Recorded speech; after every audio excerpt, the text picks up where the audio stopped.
This is a classic only in Rhode Island story, really. You got to stick around for this one tonight.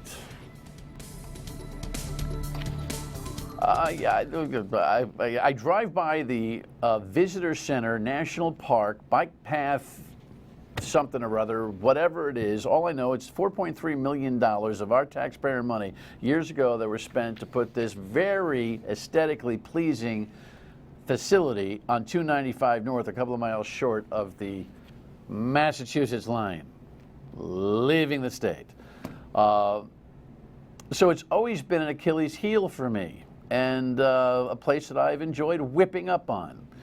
But I'm not going to enjoy whipping up on my guest tonight because he's getting the hammer squeezed between the feds and the staties, not the police, on a bureaucratic boondoggle that is just, well, there's no reason for it. You'll meet our firefighter turned entrepreneur turned squeezed businessman in just a few minutes, and also the head of the Blackstone Valley Tourism effort, because he and I don't necessarily agree on this facility, but he's here in support of our guest, and I think we'll find common ground. Welcome into my state of mind. It's great to have you, and because now you see my cheek, I'm going to go over here.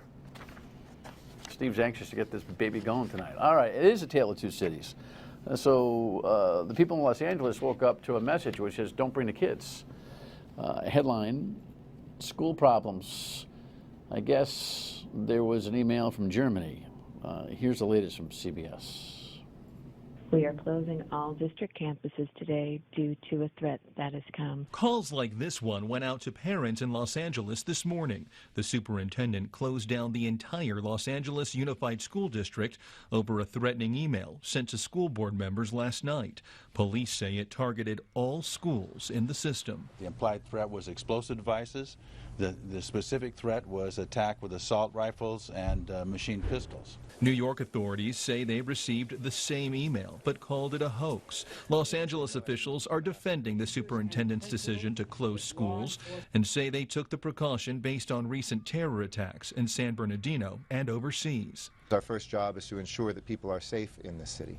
Some students are more concerned about their exams than a potential threat. I'm just kind of worried about finals because I studied a lot for my French final. I want every school searched to make sure that it is safe. Students who were already at school were supervised in an outside area until they were picked up. The shutdown affects about 640,000 students at more than 1,000 schools. You really had to follow the play-by-play of this today on the cable news is to see what kind of bureaucratic covering one's rear end was being going on by the Los Angeles folks. Now look, nobody wants to be the one that makes the wrong decision when it comes to security, and certainly our most precious cargo, our kids. But, you know, Bill Bratton, the police commissioner in New York, did a pretty good hammer job on the people in L.A., suggesting that, you know, the superintendent really never even got the advice and consent of the police. Well, the police commissioner, the police chief in Los Angeles said, well, yes, we communicated with the people in the L.A. school system. He never said we recommended closing. Now, you got to take Bill Bratton's point of view with a grain of salt because he comes via Los Angeles to New York. So we got a little bit of a security rivalry going on here, and it's not funny and it's not sport. But you got to be able to, you know, really use some professional security discretion before you shut down a system of 640,000 kids, especially when you've got multiple systems across the country that reportedly were impacted by that single email. More details on that, I'm sure, tomorrow. There'll be more details tonight when it comes to the debate. Now, for those of you watching at 7:30 on MyRI TV, you know the debate is later. For those of you who are watching later on MyRI at 11:30 and Fox Providence at midnight, you may have already seen this debacle, and I hope it's not. The circus that we create to elect a president is disturbing, I think, at times. The headline in preview reads, you know, maybe it's going to be Donald and Ted Cruz. I don't know. You know, the Donald has you know, captured everybody's attention again with his comments on a ban of Muslims coming into America, which is, I think, just some of the worst demagoguery I've ever heard from a candidate. Now, I get a lot of heat from you folks on Facebook and on email and on the radio, weekdays noon to 3 on WPRO, because I guess you're expecting, because some chubby guy opines on television that he's going to be some kind of right-wing leaning, you know, anti-something nut. I think you folks need to start thinking about the things that Donald Trump says. I've told you that about 20 times already, but you're not paying attention to me. Look at the GOP poll. 38% of Republicans now support Trump's candidacy, and nearly 60% like his idea to ban Muslims coming into the country, with no plan, no specifics, no criteria, no end game, no nothing. And that leads, of course, to the next item, which is the open house idea, which I think is pretty cool. Providence Journal ran this headline earlier today, and there is Imam Fareed Ansari, who was actually here on the program last Friday night talking about the whole idea of what goes on behind the walls of a mosque. But if you come to a mosque, you should be seeing the practical application of Islam in practice and in deed. And we pray 5 times a day. I mean, it's not like it's perhaps the public don't know what Muslims practice, and education is very important. And we've reached out consistently. You know, I said to the Imam, you know, you got to do a better job. You know, Muslim Americans and Americans in general need to have a better understanding of each other. And if that foundation was better set, you know, things like what Donald Trump has to say won't necessarily stick. You know, I know there's a constitutional argument between citizens and non-citizens and all that kind of thing, but you have to admit that there's an unsettling feeling between Muslims in general, whether they be American Muslims or not. So opening up the mosques seems to me to be a good idea, so that people get to know each other a little better. And it's almost not important that a lot of people show up. It's important that they made the offer. Good progress. All because of what the Donald had to say, perhaps, ironically. And at RIPTER, in Rhode Island, you spell it R-I-P-T-E-R, you know. RIPTER, they had a big meeting yesterday. Headline reads here, that's too bad. I don't see why they had to do that. Eyewitness News was there.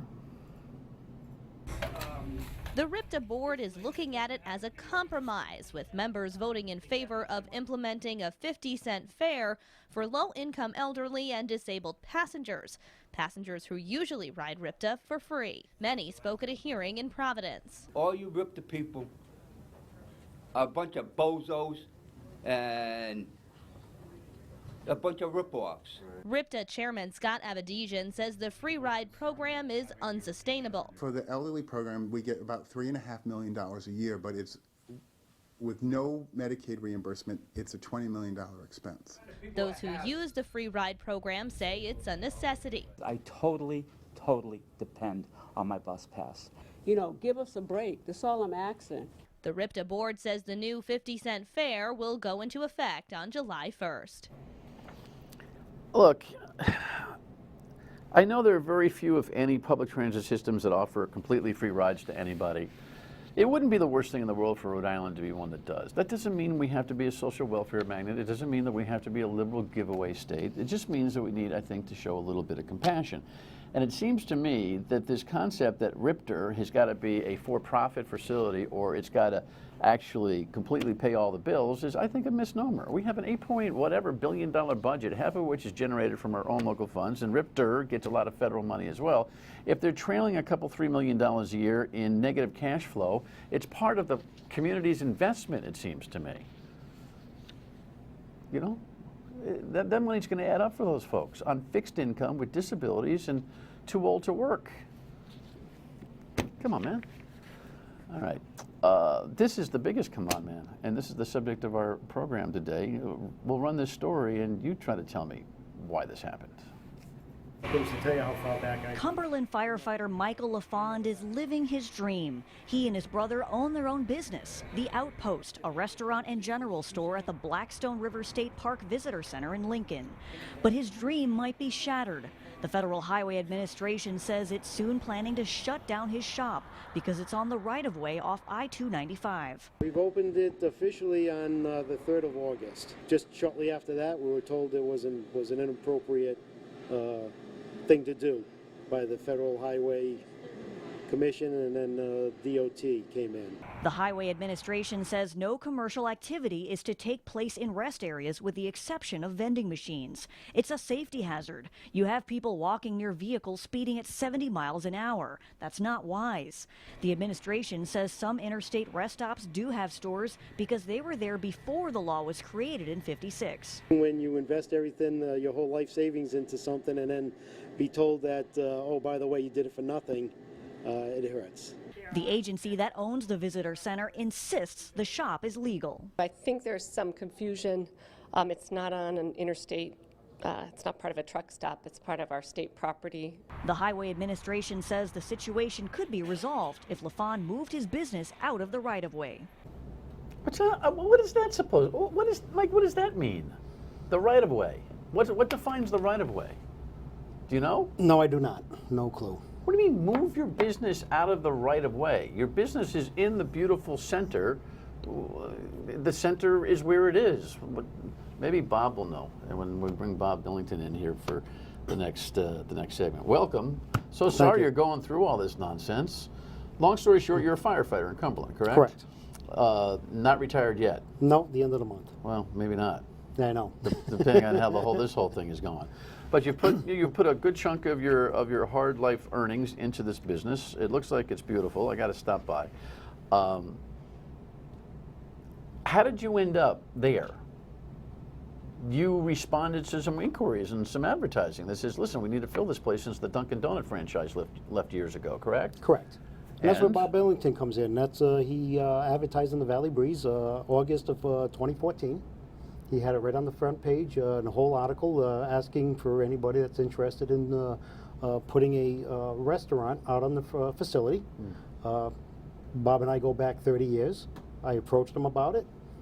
We had numerous discussions about the facility. We've been there numerous times, and we're looking it over, and I'm saying to myself, I can't believe that this place is this empty. We invested, the state, taxpayers invested this money, but yet all we're going to utilize it for is a bathroom. There's got to be a lot more to it than just that. All right, so you did your diligence, you hung out. You and I talked about this on the radio the other day. You hung out, you did some body counts, you said this will work, right? Mm-hmm. Yes. But you were smart enough to say, I got to put some signage out there. Correct. And I have to take some responsibility for this. I was belittling your signage on the radio on a handful of occasions because it was cheesy signage, but it was interim, I'm guessing. You were trying to get, it's hot dog, hot coffee, going down 295, trying to get people to be smart enough to pull off on the rest area because you need some lead time to make that decision. Because if you go by the place, it's like, oh, I could have stopped, goodbye, Welcome right? to Massachusetts. Right. So the Fed guy found out that no, we're going to come back. Let's reset the story with the tourism guy, too, and see if we can bring some rhyme or reason to this. There is some hope, by the way. People are paying attention. Stay with us. Never knew that. Hey, you gotta listen to the radio more. Okay. Oh, we're just having a conversation here. Bob Billington joins us. He's the executive director of the Blackstone Valley Tourism Council. Welcome, nice to see you. Thank you, Dan. You recruited your friend Mike into. You did an open search, but you recruited Mike to create this outpost at the 295 Visitor Center. Don't ever call a rest area, or some people get very upset. 295 North, and he's now jammed up between the feds. A federal representative, the local guy, comes by and says, "You can't have a commercial food business on an interstate, federally funded, whatever the heck." And the state's going, well, "Wait a second, we made this." So the state and the feds are. What is your analysis of what's going on? I think there's some confusion. What's strange for me, Dan, is from 2006 to 2012, Dunkin' Donuts was there open 24 hours a day. We've had two federal highway administrators, one that actually lived in town, that were responsible for the federal highways in Rhode Island. Now we have a new federal highway administrator. I haven't met him, and I just think there's an interpretive difference in the law. But the fact that Dunkin' Donuts was there for 6 years, operating extremely well, would appear to me that there's past practice. Well, it just not to get off on a tangent, but the franchisee of Dunkin' Donuts thought he got a raw deal, thought he overpaid, and in fact had to actually plow the place as part of his deal. Yeah. Said he was losing business and that there was not enough traffic there to sustain his business. So you and he may have a different interpretation of how successful his stint was. And my question at the time was, if a Dunkin' Donuts can't make it, right? How can anybody make it? Well, we have the traffic counts, and I actually collected them today. The building was serving about 360,000 people a year when Dunkin' Donuts was there. So I'm not sure exactly why it broke apart, why DEM and Dunkin' Donuts broke apart. He probably told you. I really don't know. But we had 360,000 people a year going into that different building. Individuals, or Oh, you no, got a lot of no, repeat no. customers, right? No, these are individuals walking in and then walking out again. That's Head, a very head count. Well, the head Paw count. Sox will say they got 600,000 people, but it's really the same, 18,000 people that are coming in. That's my point. Are they the same folks? They could be the same, Dan, Okay. of course. Head count, oh, sure. yeah, on that routine, yes, of course. Well, look, you and I could have a really fun debate as to whether it was ever worthy to put that thing in. For this so I don't think you and I will necessarily agree on whether it was the right investment, but I don't think that's necessarily germane to our problem right now. Yeah. You got a big problem. You got your life savings into what is a really nice looking facility. We got some pictures, don't we? Can we pop up a couple of pictures? Not just the B-roll, but we've got some still pictures that we could pop in there. There's some of the video of the facility. Anyway, that serves the purpose. But I mean, this is a spectacular building. Never get me wrong. I mean, the $4.3 million at least brought us some good architecture. Yeah. And it sits at the end of the bike path, and I know you think that's important. And I will tell you that when I've ridden my bike up the bike path, it's nice to have a stop. It's nice to have the state police there. But I've never been able to figure out the location and why. But more importantly, for Mike, what's the poor guy going to do here? Is he going to survive the situation? What's your projection? My projection is I'm hoping that the state and the federal government will agree that past practice means something. Past practice meaning there was a Dunkin' Donuts there. And the right-of-way question, Dan, is there's so many feet to the left and to the right of every federal road.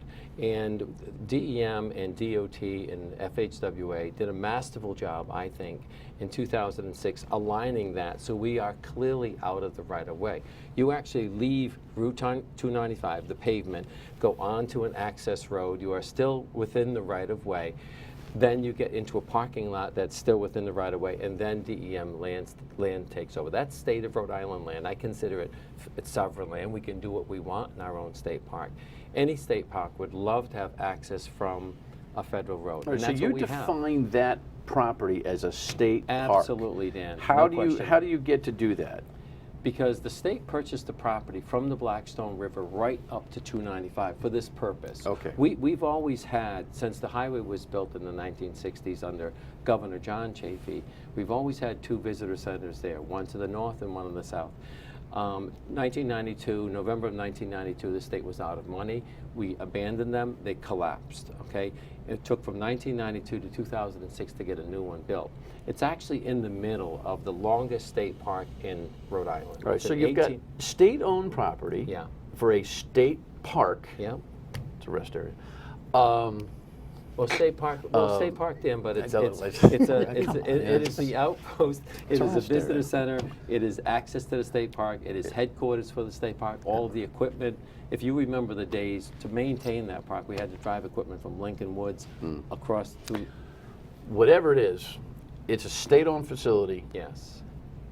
That has garnered federal money and is adjacent to a federal highway. Yes. And that's the rub. And when we come back, there is some good news because some state officials and federal officials are paying attention to Mike's plight. He'll tell you about it when we come back. Stay with us. I know he can tell. All right, by the way, I don't want to digress, but Mike was kind enough to bring, this is the kind of product that you can get at the Outpost.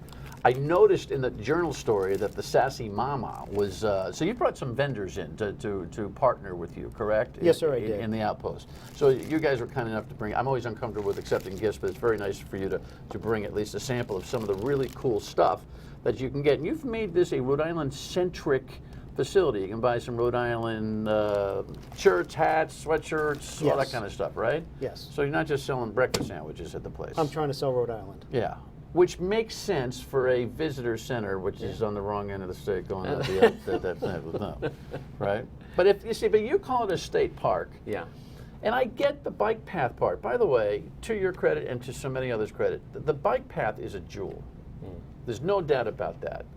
I mean, the other day, I don't know, about 6 weeks ago, I took my bike up the bike path. Like, it was a Saturday afternoon. There was nobody there, no one, except this one couple. And I was going to ask them, why did you stop? They had to go to the bathroom. That's why they stopped. Yeah. At least you're providing a kind of a thing. But you've got to have advertising that you're there, because the runway out of the right-of-way, feds, what are you talking about? If you don't get it in front of the exit, no one will ever know that you've got stuff. Correct? You missed every opportunity that you have to pull over. So he needs a state-issued sign on that highway that says, the Outpost. Better than those cheesy hot dog and coffee signs. I know why you were putting them out there. I hope you thought that was an interim plan, right? Yes, it was. Okay, good. Yeah. And that was my idea. It was? It's not hit, no. All right, I had you're told fired. No, I told him, I said, Mike, not to be Trump, but you're fired. We have to do something. We have to do something to get some attention. Right. And we did. All and right. we got told they're all illegal. Okay. So we took those down. Well, they should have been. They were cheesy. But I get what you were saying. Listen, the guy's got to make a living, for God's sake. But they do need a real sign there. Yes, yeah. Look, the governor called and said, Mike, let's talk. Congressman Cicilline said, Mike, let's talk. You feel better right now? Much better, knowing that I have the state that's not only fighting for my business, but the state park. That was the biggest thing that when I got involved with, because of serving the state park, being able to introduce it to a lot of the visitors from out of the state. Yeah, you're right. They are on there halfway out of the state, but it's no, they're 98% out of the state. But I get your point. No, I know. Listen, it's. I want you to do well there. I mean, look, the place is there. It is beautiful. I don't think it's the best locale in the world, given the kind of nature of non-visitor center that we have. Listen, you're only concerned about Blackstone Valley. You're super serving your region. I get it. You're proud of it, and you have every right to be proud of it. I can make fun of the overall strategy. It's not necessarily relevant to how you're proud of the facility, others are, and you need to be able to have a fair shot at providing a proper service and make a buck, and not get screwed in the process with all this money that you put into the whole thing. I hope you don't have to find a great lawyer. I hope there's a solution. What's your projection, both of you, as to whether this thing will resolve? I think we can come to I hope we can come to an agreement. I've not had much luck negotiating contracts with the federal government, but I think it's practical. I think it makes sense, Dan. And if I could just make one more point. Yeah, real quick. If you look at the map on the floor, you'll see a visitor center on the northbound side and the southbound side. The southbound side has never been built. That was in the planning stages. It's off right now for lots of different reasons, but that'll capture the visitors coming into Rhode Island. Whether you end up on the north or the south, I hope you do well. By the way, when are you open? We're open Monday through Saturday, 6 a.m. to 6 p.m., and Sundays 8 a.m. to 4 p.m. Would you go to the Outpost, just know it's in the rest area until there's a sign, and buy something. This, a sandwich, a sweatshirt from Rhode Island. We'll keep pace with this and stay in touch. All right. I appreciate it. Good luck. Thank you. Bob, Thank thanks. you, Dan. Appreciate Thank it. Final word when we come back.